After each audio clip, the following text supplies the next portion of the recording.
할렐루야.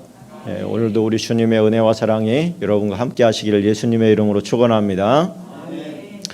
또 가정에서 인터넷으로 스마트폰으로 또 예배하는 모든 분들에게도 하나님의 은혜가 임하기를 또 축복합니다. 그래서 이것이 한편으로는 굉장히 감사하게 느껴졌습니다. 왜 그러냐면 하나님께서 이번 기회를 들어서 각 가정에 가정재단을 세우기를 원하시는구나. 할렐루야. 이번 인터넷 예배가 잘 정착이 되면 각 가정들마다 각 가정들이 다 재단이 되어지고 그곳에서 하나하나의 교회가 세워져서 가정들이 모두 다 하나님의 교회가 되겠구나. 그것이 예배하는 곳이 다 하나님의 재단이 될 줄로 믿습니다. 그래서 이 기간을 잘 활용해서 각 가정들마다 가정재단이 세워지기를 예수님의 이름으로 축원합니다. 오늘은 숨겨진 영웅 시리즈 95번째로 술람미 여인에 대해서 이야기하려고 합니다. 이 여인의 이름은 등장하지 않습니다. 술람미라고 하는 것은 지역 이름인데 익숙한 이름이 이제 수넴이 있습니다. 수넴. 우리가 수넴 여자 아비삭이 다윗이 나이 들어서 체온이 떨어졌을 때 밤에 이제 그를 날로 삼아서 이렇게 안고 자라고 그 노년에 얻어준 그 첩이 있지요. 그 여인이 수넴 여자입니다. 그 술람미라고 하는 것은 수넴의 또 다른 이름이거든요. 근데 이 술람미는 예루살렘 근처에 있던 게 아닙니다. 우리가 술람미 여인 그러면 이제 솔로몬이 사랑했던 여자 이렇게 생각할 수가 있습니다. 그것이 사실이고요. 왜 이 여자 그렇게 숨겨진 것 같지 않은데 이 여자를 숨겨진 영웅이라고 했는가 하는 부분을 오늘 잘 들으시면 아마 이해가 되리라고 생각을 합니다. 이 술람미 여자 여인이 가지고 있는 상징성이 있습니다. 이 상징성은 보잘것없고 변변찮고 햇빛에 끈을 얻고 연약하기만 한 그 어떻게 보면은 억척스러운 그런 여인인데 그런 여인에게 솔로몬이 콩깍지가 씌어가지고 그 여인이 그렇게 아름답게 보이는 거예요. 너무너무 아름답게 보이는 거예요. 그래서 흠뻑 빠지게 됩니다. 그래서 이 여인을 예루살렘으로 이제 데리고 오게 됩니다. 데리고 와서 이제 후궁이 된 것 같아요. 후궁이 되니까 솔로몬이 너무너무 사랑하니까 솔로몬의 영화가 다 이 여인의 것이 아닙니까? 이 여인이 하던 아주 보잘것없고 변변찮고 포도밭을 가서 너 포도밭 가서 거기서 일해. 그래가지고 오빠들이 다 일터로 내몰아서 거기서 포도밭을 가꾸고 가지치고 또 줍고 잡초 뽑고 뭐 이런 일들을 하다가 또 양도 쳐. 그리고 양 치고 있으면 염소도 해야지. 그래가지고 염소도 치고 막 억척스럽게 일하고 있던 이런 여인에게 솔로몬이 왜 도대체 뭐가 아름다워서 이 여인에게 빠졌을까? 그런 생각이 이제 의구심이 제가 든 겁니다. 그래서 묵상하는 가운데 그런 생각이 든 거예요. 엄마 때문이겠구나. 이런 생각이 든 겁니다. 엄마 때문이겠구나. 왜 엄마 때문에 술람미 여인에게 흠뻑 빠졌을까? 솔로몬의 엄마는 누구예요? 밧세바예요. 밧세바는 귀족입니까? 평민입니까? 평민입니다. 평민이에요. 그냥 다윗의 한 장수의 아내였지 않습니까? 그러다 보니까 평민들의 삶은 대소동의했습니다. 거의 비슷했습니다. 다윗 왕과 결혼하면서 제가 생각할 때 가장 불쌍하게 살았던 이제 그 여인 두 명이 있다면 한 명은 나발의 아내 되었던 아비가일과 그리고 우리아의 아내 되었던 밧세바입니다. 이 두 여인은 남편으로 사랑을 받았을지는 모르지만 남편의 사랑 가지고 부족할 때가 있잖아요. 여기는 어떻게 보면 궁이지 않습니까? 궁. 그 궁에서 이들이 인정받았을까? 못 받았을 겁니다. 대부분 비난하고 조롱하고 시기하고 그냥 막 눈에 불을 켜고 허점을 그 실수와 또 약점을 들춰내려고 하는 그런 암투가 아주 엄청난 그런 왕실에 있으면서 이들이 그렇다고 왕이 계속 찾아와 주는 것도 아니잖아요. 그런 고독하고 외로운 그런 형벌과 같은 장소였을 수도 있겠다, 이런 생각이 드는 거예요. 또 왕실이라는 곳이 얼마나 암투가 많습니까? 그런 곳에서는 목숨이 왔다 갔다 하는 거예요. 목숨이. 그런 가장 누군가 죽어야 된다면 제일 먼저 죽을 수밖에 없는 게 솔로몬입니다. 그는 유대의 수치였고 다윗 왕조의 수치였어요. 남의 아내를 빼앗아서 그곳에서 애를 낳았어요. 그 애가 그 왕실에서 어떤 존재였겠습니까? 사랑받는 존재였겠습니까? 어디를 가나 찬밥이요, 왕자들 틈바구니에서도 늘 치이면서 살았을 수밖에 없었을 겁니다. 그런 데서 유일한 친구는 누구였을까요? 결국 자기 엄마 아니었을까요? 엄마와 자기와 상황이 똑같은 거예요. 엄마도 언제 내쳐질지 모르는 존재고 자기도 언제 내쳐지거나 죽을 수 있는 그런 존재인 겁니다. 그런 상황에서 유일한 친구와 엄마와 이제 많은 시간을 보냈을 것 같아요. 물론 왕자의 수업은 받았을 겁니다. 그리고 다른 여가 시간이라 할까요? 수업이 뭐 하루 종일 있는 건 아니니까 여가 시간에는 그가 뭐하고 지낼 수 있을까요? 다른 왕자들과 지낼 수 있습니까? 그리고 일반인들과 지낼 수가 있습니까? 그 갇혀진 곳에서 외롭고 고독한 시간을 버텨내기 위해서 그가 택했던 것은 아마도 책 읽는 것이었을 거다. 저는 그렇게 봅니다. 책 읽는 것. 그의 엄청난 지혜가 하나님으로부터 갑자기 머릿속으로 확 쥐어진 게 아니라 그가 그 고독한 시간을 견디면서 했어야 했던 그 많은 어떤 책 읽기들이 그에게 많은 도전을 줬을 거다. 그것이 하나님께서 어떤 지혜를 주셔서 그가 봤던 것, 읽었던 것들이 다 연결고리가 돼서 그의 왕국을 세워나가는데 굉장히 큰 역할을 했을 거다. 그렇게 보는 것이죠. 그러니까 엄마랑 있을 때 무슨 얘기를 했을까? 자기는 어떤 추억이 없잖아요. 그런데 엄마는 추억이 많지 않습니까? 그가 궁 밖에서 살았을 때 어떻게 살았는지, 어떤 생활을 했는지, 그들이 사는 방식은 어떤 거였는지. 결국 들을 수 있는 것은 엄마로부터 듣는 그런 이제 여러 가지 이야기들인 것이죠. 그런 이야기들을 들었을 때, 야, 우리 엄마가 저런 천민들이 하는 그런 고된 일들을 하면서 살았다니, 그런데도 우리 엄마 참 잘 버티셨네. 그런데도 잘 이겨내고 있네. 아마 그런 생각을 하지 않았을까 싶습니다. 오늘 우리가 나눌 이 술람미 여인은 그런 상황 가운데서 그렇게 억척스럽게 일하고 있는 여인을 보면서 흠뻑 빠진 거예요. 그 우리가 일반적인 상황은 아니지 않습니까? 왜 그런 모습을 보면서 흠뻑 빠지겠어요? 그 여인이 그런 상황에도 불구하고 그렇게 이쁜 여자였을까요? 그런 일을 하는데 옷 꾸미고 일했을까요? 아니면 그런 일을 하는데 화장을 했을까요? 그냥 생긴 게 원판이 너무 예뻤던 걸까요? 오늘 본문을 보니까 아가서 1장에 보니까 5절에 이런 내용이 나옵니다. 예루살렘 딸들아, 내가 비록 거무나 아름다우니 게달의 장막 같을지라도 솔로몬의 휘장과도 같구나. 그럼 게달의 장막, 한번 제가 그림을 준비했는데 한번 볼까요? 이게 게달의 장막이에요.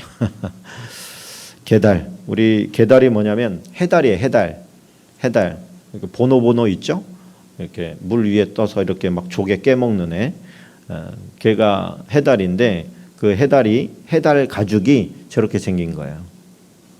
그래서 저것이 장막을 덮는 도구도 되고, 저게 보기는 굉장히 거칠거칠하고 못생기고 시커멓게 가지고 좋지 않아요. 그런데 질겨요. 그러다 보니까 즐겨 사용했던 그런 가죽입니다.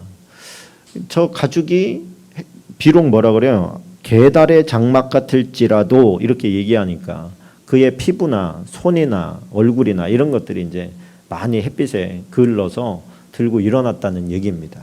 그런 들고 일어났으나 솔로몬의 휘장과 같다 이렇게 표현합니다. 솔로몬의 휘장은 뭐예요? 비단이에요. 비단으로 예쁘게 꾸민 것 같이 그렇게 보인다는 거예요. 그렇게 보인다는 거예요. 6절에 보니까 내가 햇볕에 쬐어서 거무스름할지라도, 그러니까 내가 비록 거무나 이것은 흑인이라는 뜻이 아니고 햇빛에 다 타버려 가지고 검게 된 그런 얼굴이란 말입니다. 시커멓게 타버린 것이죠. 흘겨보지 말 것은 내 어머니의 아들들이 나에게 놓아여 포도원 지기로 삼았음이라. 내 어머니의 아들들이 오빠죠, 오빠. 오빠들이 막 어거지로 조금 싸납게 얘기하면서 가서 포도밭 네가 해, 이렇게 이제 해가지고 어쩔 수 없이 나와서 일을 할 수밖에 없는 그런 처지였다는 것이죠. 그러나 나의 포도원을 내가 지키지 못하였구나. 이 얘기는 뭐냐면 그 토지의 크기가 그 여자 혼자 할 만큼 그렇게 넓지 못했다는, 그렇게 작지 않았다는 거예요. 큰 포도밭을 갖고 와라, 너 혼자 해라, 막 이렇게 하니까 그 지켜내지 못했다는 겁니다. 내 마음으로 사랑하는 자야, 내가 양치는 곳과 정오에 쉬게 하는 곳을 내게 말하라. 내가 내 친구의 양 곁에서 어찌 얼굴을 가린 자 같이 되랴. 여인 중에 어여쁜 자야, 내가 알지 못하겠거든. 양떼의 발자취를 따라 목자들의 장막 곁에서 너의 염소 새끼를 먹일지니라. 그러니까 양도 쳤죠, 염소도 쳤죠, 포도원도 가꾸죠. 그러니까 이게 여자로서 정말 억척스러울 수밖에 없어지는 그런 상황 가운데서 지금 살아내고 있는 모습이에요. 그러니까 솔로몬이 봤을 때 양을 치는 모습이었는지 포도밭에 있었을 때였는지 염소를 치던 때였는지는 모르지만 그가 억척스럽게 그 일을 막 집중해서 해나가는 그런 모습을 보면서 반한 거예요.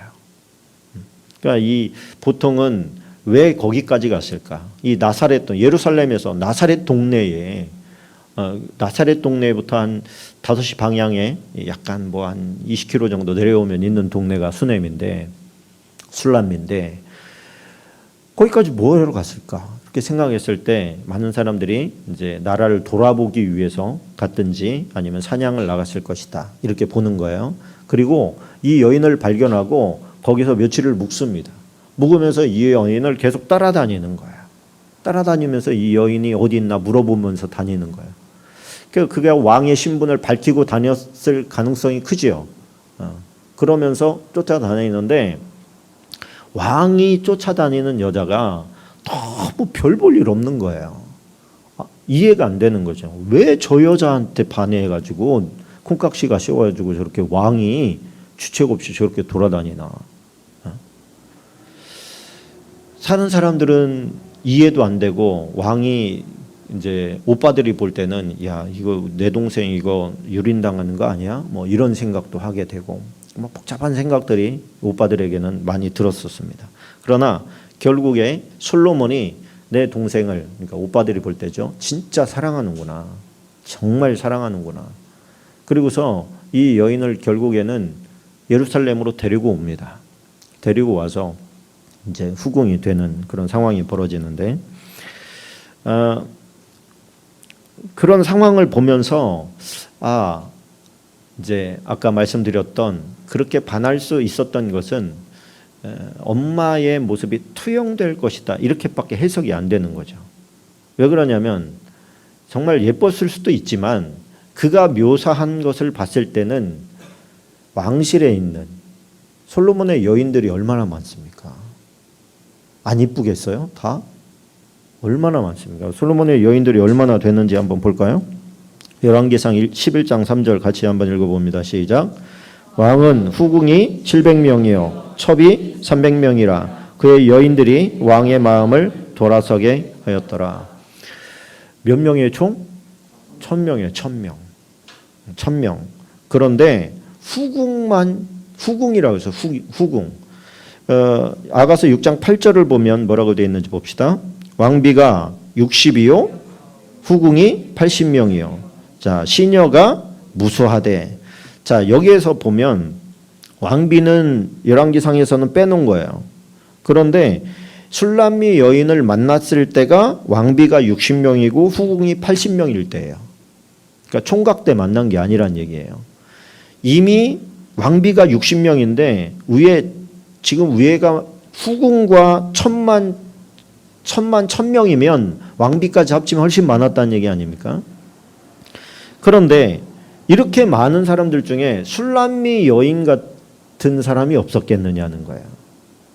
근데 왜 이 여자에게 빠졌느냐라고 하는 것을 생각해 봤을 때 이것은 거기에서 엄마의 모습을 봤다. 이렇게 해석이 되어졌습니다. 저는. 그러면서 내면의 모습은 결국에는 내면의 아름다움을 쫓아가는 것이 아니겠는가. 그 모습을 보면서 그 모습이 아름답게 보일 수밖에 없었던 것은 결국에 자기가 사랑하는 자의 과거 행적과 오버랩되는 것이죠. 아, 우리 어머니가 저런 거 하면서 사셨다고 했는데, 아, 저런 일을 하는구나. 아가씨 때 저렇게 험한 일들을 하는구나. 저렇게 힘들게들 사는구나. 그런 모습을 보면서 반하는 거죠. 우리가 잘생긴 사람 보면은 반하고 이쁜 여자 보면 반할 수 있지만 왜 어떤 일에 대해서 막 집중해서 열심히 하는 모습을 보면 매력 있게 느껴지잖아요. 막 땀 뻘뻘 흘리면서 그 일에 막 몰입하고 있는 모습을 보면 왠지 좀 마음에 와닿지 않습니까? 감동적이잖아요. 왠지. 그런 모습을 보고 이 여인을 데리고 왔어요. 자, 그거부터 제가 좀 얘기를 해드릴게요. 예루살렘으로 이 여인을 이제 내가 데리고 가겠소. 그러고서 데리고 왔습니다. 데리고 와서 이제 어떤 일이 벌어지냐면, 이제 여러분들이 제 설명을 듣고 아가서를 보면 그 내용들이 이제 와닿을 거예요. 예루살렘에 왔어요. 이 총구석에 있던 아가씨가 허름한 모습으로 왕궁에 왔단 말입니다. 왕궁에 오니까 왔을 때 기분이 어떻겠어요? 편안했겠어요? 불편했겠어요? 엄청 불편했을 겁니다. 엄청 불편했을 거예요. 그런데 솔로몬은 모든 영화를 다 누리는 사람이잖아요.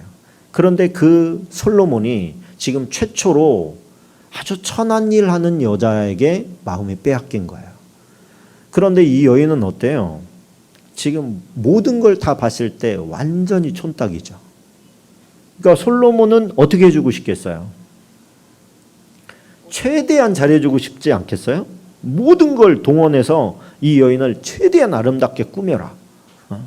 그래가지고 꾸미기 시작합니다. 막 꾸미고 뭐 마사지 해주고 뭐 몸도 가꿔주고 옷도 화려하게 입히고 왕이 사랑하는 여인에 걸맞는 그런 여인으로 가꿔져 가는 거야. 이 여인이 처음에 와서는 황당하고 그래도 지금 솔로몬하고는 그래도 면식이 좀 있고 대화라도 하고 서로 사랑도 나고 했지만 다른 사람들이야 얼마나 시기 가득합니까? 그런데 그들이 볼 때도 이 여인이 너무 촌스러운 거예요. 너무 촌스러워.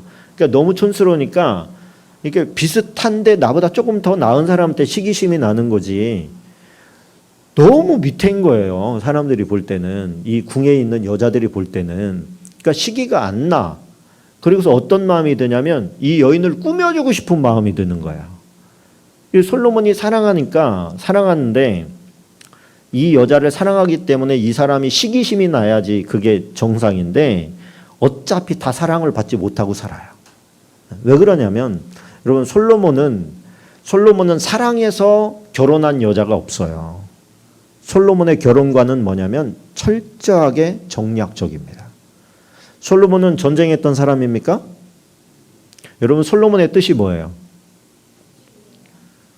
솔로몬의 뜻은 평화라는 뜻이에요. 평화. 왜 그러냐면 그가 이룬 그 이름대로 정말 평화를 이루어냈어요. 그런데 그 평화는 전쟁을 통해서 이루어낸 평화가 아니라 외교를 통해서 이루어낸 평화예요. 그 외교는 어떻게 이루었느냐? 주변 국가에 공주들을 데려와요. 공주들을 데려와서 왕비로 삼는 거예요. 그럼 그 나라가 어떻게 됩니까? 사돈지간이 되는 거예요. 쳐들어올 수 있어요, 없어요? 왕비이면서 볼모인 거예요. 당신 쳐들어오면 당신 딸 죽어. 뭐 이런 거죠. 그러니까 그 주변에 있었던 애굽도 뭐 주변국 뭐 다 할 것 없이 하여튼 공주들을 다 데리고 와서 다 왕비로 삼아버린 거예요. 그러니까 여기에서 왕비라고 하는 사람들은 굉장히 지체 높은 공주들이거나 또는 유대 지역에 있는 그 고관 대작들을 그 사람들의 딸입니다. 그들을 들어서 자기가 솔로몬은 워낙에 집안이 없어요. 바탕이 없단 말이에요. 자기를 지지해 주는 사람이 없어요. 다른 왕자들은 많이 있었잖아요. 그런데 자기는 아무도 없는 거예요. 그러니까 어떻게 해요? 그 힘을 얻기 위해서 왕비로 만들어 버리는 거예요. 이게 뭐 왕비가 한두 명일 때는 힘이 되지만 이게 뭐 너도 왕비 다 왕비야. 그럼 어떻게 되겠습니까? 이게 그게 별 의미가 없는 거죠. 그런데 사랑해서 했다고요? 그게 아니고 정략적으로 했다는 거예요. 정치적인 기술을 쓴 거예요. 그래서 다 데려다 놓으니까 어때요? 뭐 복적복적한 거죠. 거기서 사랑받고 사는 사람이 누가 있겠습니까? 정략적으로 한 결혼에. 그리고 이게 후궁과 왕비들은 후궁들은 조금 각 지역의 어떤 유지들의 딸내미들일 가능성이 크고 첩이라고 하는 사람들은 보기에 이쁜 여자일 가능성이 있습니다. 그러니까 보기에 이쁜 여자는 그냥 데려다가 또 이렇게 잠자리 갖고 이렇게 한 거예요. 우리가 잠언서나 그 전도서에 보면 솔로몬이 뭐라고 얘기하냐면 내가 쾌락을 행했는데 절제해보지 않았다는 거예요. 자제하지 않았대요. 다 해봤다는 거예요. 다 해봤다. 다 해보고 난 결과가 허무하더라. 이거 아닙니까? 헛되더라. 의미 없더라. 그때만 잠깐 어떤 쇼킹하지 지나고 나니까 다 쓸데없는 짓이었더라. 이 얘기하는 거 아닙니까? 근데 그런 그에게 눈에 든 유일한 여자가 지금 술람미 여인이란 말이에요. 그러니까 다른 사람들도 누군가가 뭐 사랑을 받더라 그러면은 시기심이 나겠지만 다 그냥 밍숭밍숭하게 봐요. 왕비들도 그렇고 후궁도 그렇고 첩도 그렇고 그냥 필요할 때 그냥 해소하는 어떤 그런 사람들인 거예요. 근데 이 여인을 콩깍지가 쓴 게 보이게 한 여인에게 몰입하고 집중하고 있는 솔로몬을 본 거예요. 어떻게 보면 그 주변에 있던 여자들이 대리만족을 느꼈을 수도 있습니다. 이 여인이라도 사랑하니까 다행이다. 뭐 이런 거죠. 그러면서 이 여인에게 옆에서 막 서포트를 합니다. 그러면서 시기와 질투도 있었겠지요. 당연히. 그러나 그를 협력하는 사람들이 많았어요. 당신 그리고 그와 또 친하게 지내고 싶어하는 사람들도 많았어요. 그래서 이 여자가 왕이 뭐 업무를 보는데 언제 뭐 여자들 막 술람미 여인하고만 같이 있겠어요. 그러니까 평상시에 낮에 왕이 업무 볼 때는 이 집 저 집 막 다니면서 다 초대받아서 다니고 꾸며주고 선물 주고 막 이러는 거야. 그러니까 어떤 일이 벌어져? 이 여자의 마음속에 그것이 즐겁기 시작했어요. 행복한 거야. 막 자기가 뭔가 된 거잖아요, 이제. 내가 그렇게 양똥 치고 뭐 염소똥 치고 뭐 맨날 포도밭에서 가위질이나 하고 있다가 지금 갑자기 왕비가 돼가지고 온 사람들의 시선을 받으면서 시샘도 받고 부러움도 받고 섬김도 받으면서 이 여인의 마음이 완전히 뿅 간 거예요. 근데 시간이 가면서 솔로몬이 베풀어준 그런 은혜에 대한 보답보다는 이 여인이 이제 시간이 갈수록 아름다워져 가요. 꿈이니까 여자는 꾸미기 나름이라고 하잖아요. 성경에도 보면 그게 진리인 것 같아요. 그래서 좀 꾸며줘야 돼. 꾸며줘야 돼요. 남자가 좀 아내도 좀 꾸며줘야 되고 아내도 스스로 좀 꾸미고 이래야 될 줄로 믿습니다. 뭘 믿어? 자, 그런데 이게 너무 이제 아름다워졌어요. 그러니까 사람들로부터 인기와 선망의 대상이 돼버린 거예요. 그런데 뭐를 놓치게 됐느냐? 솔로몬을 놓치게 됐습니다. 이 여인이 거기에 정신 팔려서 돌아다니는 사이에 자기도 모르겠죠. 정말 자기도 모르게 솔로몬과 멀어지게 되는 거예요. 자꾸. 그 다른 거 다 없어도 솔로몬만 있으면 되잖아요. 그런데 지금 솔로몬으로부터 많은 것들을 제공받고 그 엄청난 선물들과 그의 지위와 명예와 사랑을 받다 보니까 거기에 취해가지고 솔로몬을 잠깐 망각한 거예요. 그래 맨날 솔로몬이 틈만 나면 찾아러 왔는데 이제 어느 순간부터 솔로몬이 안 와요. 안 와. 근데 이 여자는 안 오는 것도 몰라. 관심이 없어. 지금 다른 데 정신이 다 나가 있어요. 솔로몬으로부터 사랑을 잃어버린다는 것을 주변 여자들이 간파합니다. 이 여자가 지금 다른 거에 정신이 팔려 있어가지고 솔로몬으로부터 오는 사랑이 끊어져 간다는 것을 감지하지 못하는 거예요. 그래서 아가서 6장 1절은 너무 슬픈 말씀입니다. 6장 1절 같이 한번 읽어보겠습니다. 시작. 여자들 가운데 어여쁜 자야, 내가 사랑하는 자가 어디로 갔는가? 내가 사랑하는 자가 어디로 돌아갔는가? 우리가 너와 함께 찾으리라. 여러분, 이게 슬픈 얘기예요. 이게 뭐예요? 이제는 네가 사랑했던 그 남자는 너를 찾지 않는데, 네가 사랑했던 그 남자가 이제 너를 찾아오지 않아. 어디로 간 거야? 그 남자 어디 갔어? 그 남자의 사랑이 어디 간 거야? 그러면서 뭐라 그래요? 우리가 너와 함께 찾으리라. 그러니까 이 여인은 지금 주변의 사람들의 마음도 얻게 된 겁니다. 사람들의 마음, 인기도 얻게 됐고, 그런데 누구의 사랑을 잃어버려요? 솔로몬의 사랑을 잃어버려요. 그래서 아가라는 게 뭡니까? 아가. 아가는 노래 중에 노래, 그런 뜻이에요. 이게 이제 이 다음에 어떻게 전개가 됩니까? 정말 자기가 잃어버렸던 그 사랑을 찾아 나아갑니다. 본질로 돌아가는 것이죠. 마음을 뺏겼다가 다시 본질로 돌아가는 거예요. 본질로 돌아갔을 때 솔로몬이 이제 생소해질 거 아닙니까? 처음에는 이 여자가 나만 바라보고 나만 오기만 기다리고, 뭐 집에서 주인 기다리는 강아지 마냥 막 눈이 빨똥빨똥 해가지고 언제 오나 막 이러면서 기다리다가 이제 점차 자기에게는 관심이 없어지고 누리는 것들에 집중하기 시작하고, 즐거움을 쫓아다니고 파티 찾아다니고 이러면서 솔로몬의 마음이, 얼굴 표정이 점점 굳어졌을 것 같아요. 착잡해지고, 그러면서 이 여인이 나에게 관심이 있었던 게 아니구나. 내가 가진 것들에게 관심이 있었구나. 내가 해줄 수 있었던 것에 더 큰 관심을 가지고 있구나. 여러분, 이게 우리의 모습과 똑같지 않습니까? 네.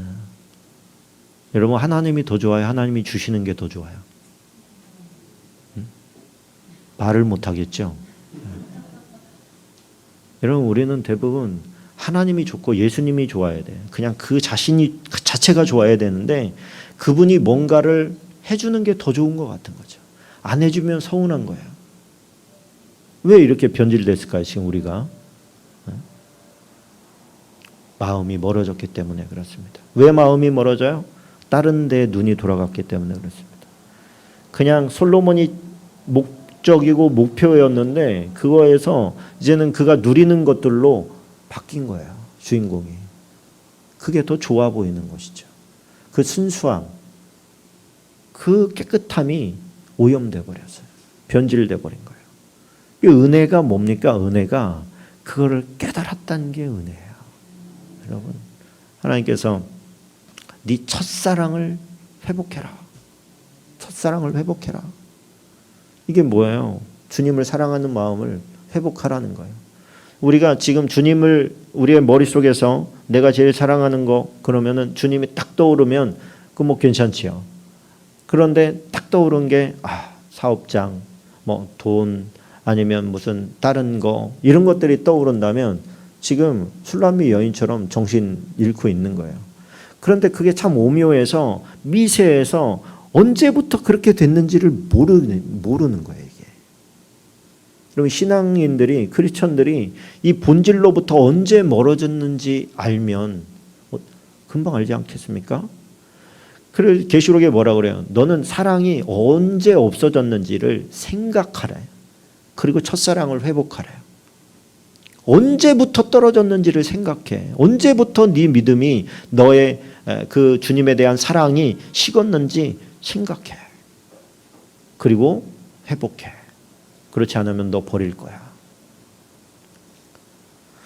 이 말씀을 생각하면서 준비하면서 떠올랐던 게 에스겔서에 나온 말씀이었습니다. 에스겔서에 좀 긴 말씀이지만 잘 들어보세요. 오늘 말씀과 하나님이 주시고자 하는 메시지와 굉장히 연동됩니다. 이 말씀 뭐냐면 지금 에스겔은 바벨론의 포로로 잡혀 있는데 바벨론에서 하나님의 계시를 듣습니다. 그 계시가 뭐냐면 내가 이스라엘을 불쌍히 여겨서 사랑하고 그에게 왕비가 되게 했더니 그의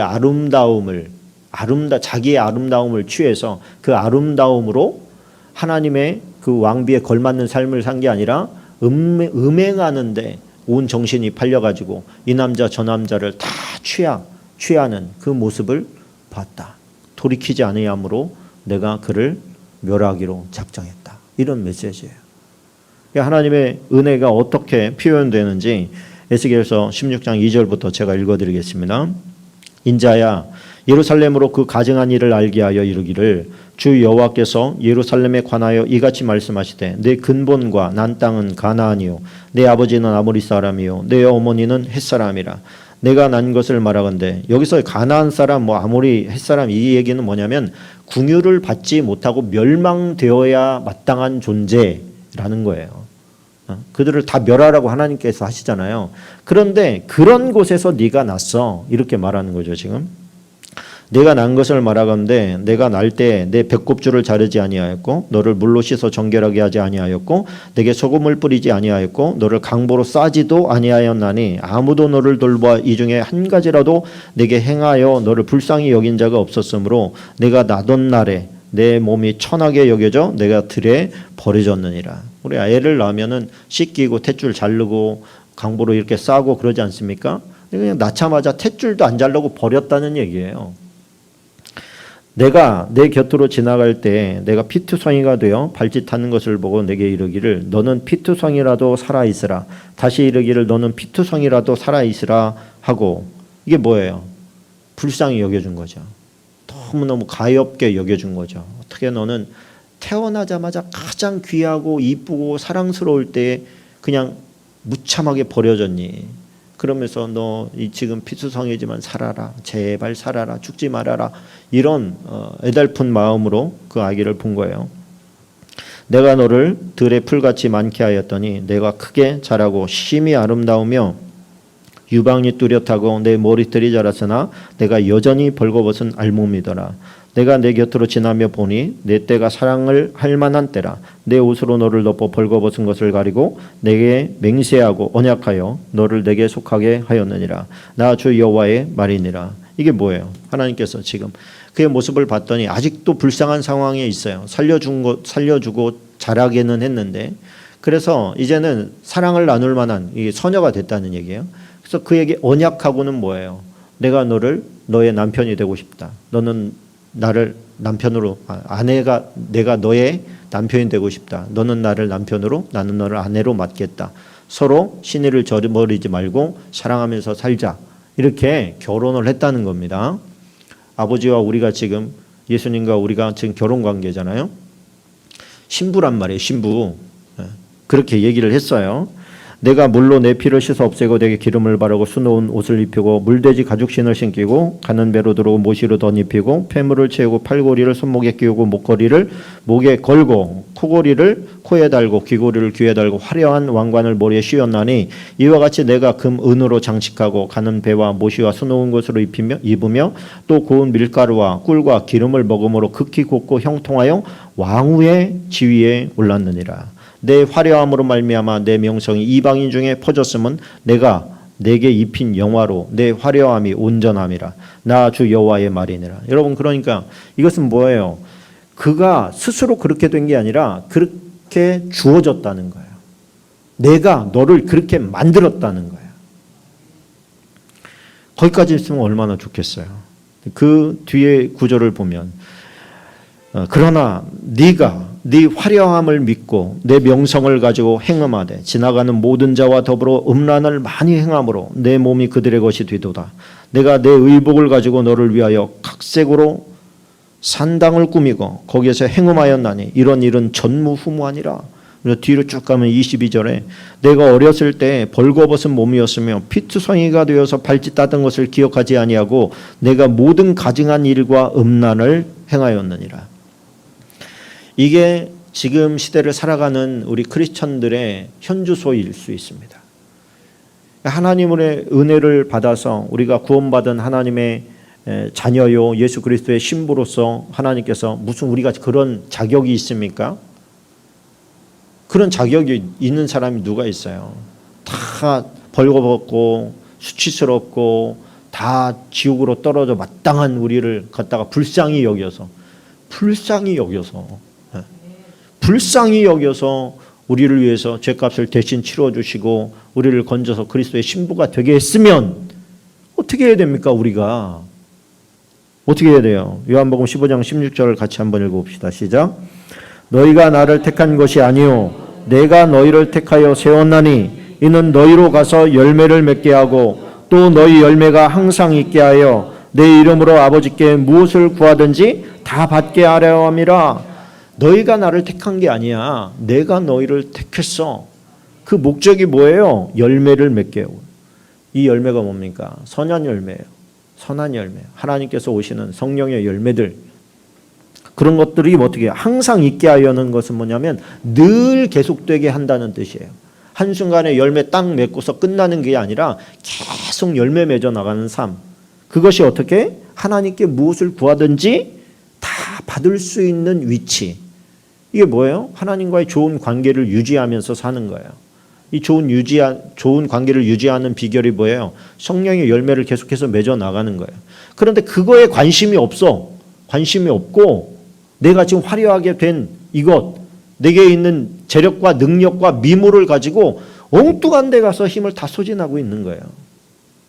하나님께서 그 모습을 보시고 됐다. 그만하면 됐다. 이제 끝내겠다. 그리고서 멸해버리는 그런 장면이 이제 에스겔서에 나오게 됩니다. 저는 이 아가서의 옆에 있던 사람들이 참 좋은 사람들이다 이런 생각을 해요. 너 지금 네 신랑, 뭐 자기들의 신랑이기도 하지만 그 사랑을 잃어버렸어. 같이 찾자. 우리가 도와줄게. 이게 뭡니까 이게 지금 우리의 성도들의 모습이거든요. 누군가 우리의 믿음이 식어지고 연약해지고 그럴 때 옆에서 같이 기도해주고 다시 그 신앙을 회복할 수 있도록 도와주는 사람. 뭐 그렇게 하고 싶어도 굳이 싫다고 하면은 그럼 뭐 어쩌겠습니까마는 그것을 회복하지 않으면 멸망되거든요. 멸망된단 말입니다. 우리가 하나님만 사랑하는 것, 예수님만 사랑하는 것, 그것은요 선택사항이 아니에요. 구원을 위해서 필수사항입니다. 그런데 예수님이 주시는 것을 더 우리가 집중하고 그것 받으려고 애쓰고 예수님께 기도하는 내용이 주님 사랑해요가 아니라 이것 주세요 저것 주세요라고 한다면 주님께서 당연히 서운하실 겁니다. 본질은 어디 갔니? 나는 사랑을 원해. 내가 해줄 수 있는 것에 네가 목매기를 원하지 않아. 난 네가 나에게 집중해 줬으면 좋겠어. 나는 네가 나에게 집중해 줬으면 좋겠어. 할렐루야. 서로 부부관계잖아요. 신랑 신부 관계잖아요.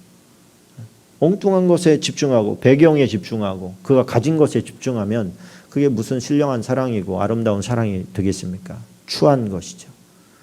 유일한 사랑을 발견했는데 그 사랑에 이렇게 은혜를 많이 베풀어줬는데 그 은혜를 뒤로하고 엉뚱한 것에 빠져서 정신 산란하게 돌아다니면 자기는 기쁠지 모르지만 그 뒤에서 섭섭해하는 솔로몬의 마음을 헤아려야죠. 예수님의 마음을 헤아려야죠. 아버지의 마음을 헤아려야죠. 오늘 우리가 이 자리에서 이 이야기를 듣는 것이 축복인 줄로 믿습니다. 저도 그렇고 여러분도 그렇고 우리의 사랑이 예전만 못하다고 생각이 된다면 어디에서 떨어졌는지를 한번 생각을 해보고 다시 그 사랑을 회복하기를 원합니다. 다시 하나님께 나아가기를 원합니다. 기도하는 시간 되기를 원합니다. 우리 말씀 생각하면서 함께 잠시 기도하겠습니다.